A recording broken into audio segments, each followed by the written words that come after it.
Why is the Amazon burning and how can we help? The Amazon is burning because Brazil elected far-right President Bolsonaro.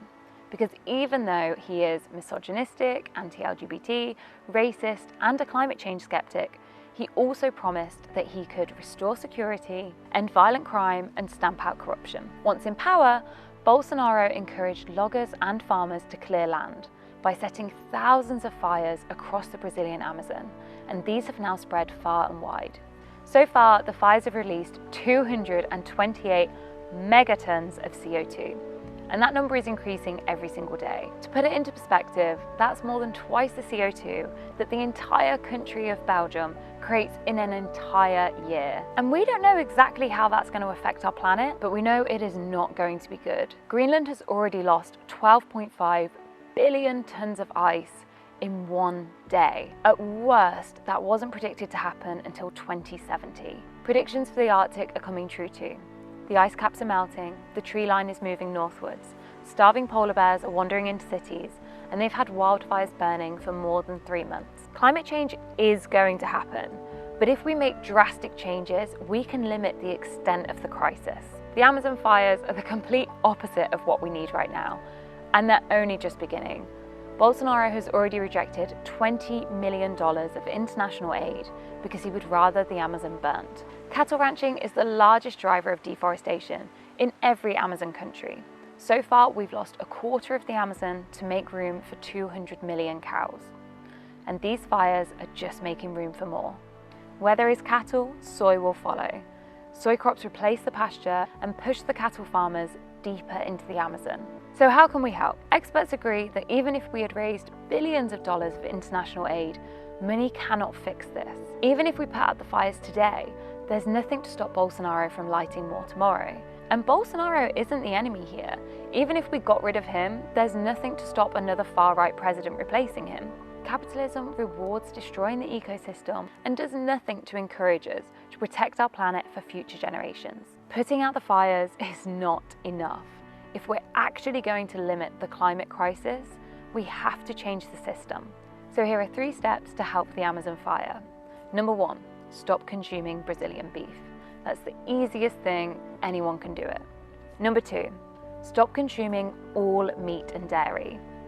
Remember those soy crops? That sounds like a vegan issue, right? If vegans weren't drinking so much soy milk and eating so much tofu, then the Amazon wouldn't be on fire. In reality, 70% of the world's soy is fed directly to livestock. Only 6% becomes human food, and that's mainly consumed in Asia. People are convinced that their UK, grass-fed, organic dairy cows have nothing to do with deforestation, but that's simply not true. Soy is an important source of protein for them. Even in the summer months when grass is available, animal feed still makes up around 50% of their food. And that food has a lot of soy. Soy makes up around 10% of cow food, 25% of chicken food, and 10% of pig food. Even if you buy as locally and as sustainably as possible, you can't avoid the impact. The UK imports so much soy from Brazil to feed to our animals that we are responsible for using 1.43 billion cubic meters of their water. This isn't even just about deforestation. Meat and dairy only makes up 18% of all calories consumed globally, yet it accounts for 83% of the farmland and 60% of the greenhouse gases. If the entire world cut out meat and dairy, then our farmland use would go down 75%. To put that into perspective, that's the same as the UK, China, European Union, and Australia rewilding all of their farmlands back into the natural habitat.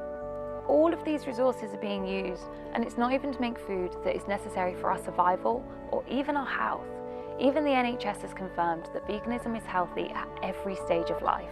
We don't need meat or dairy.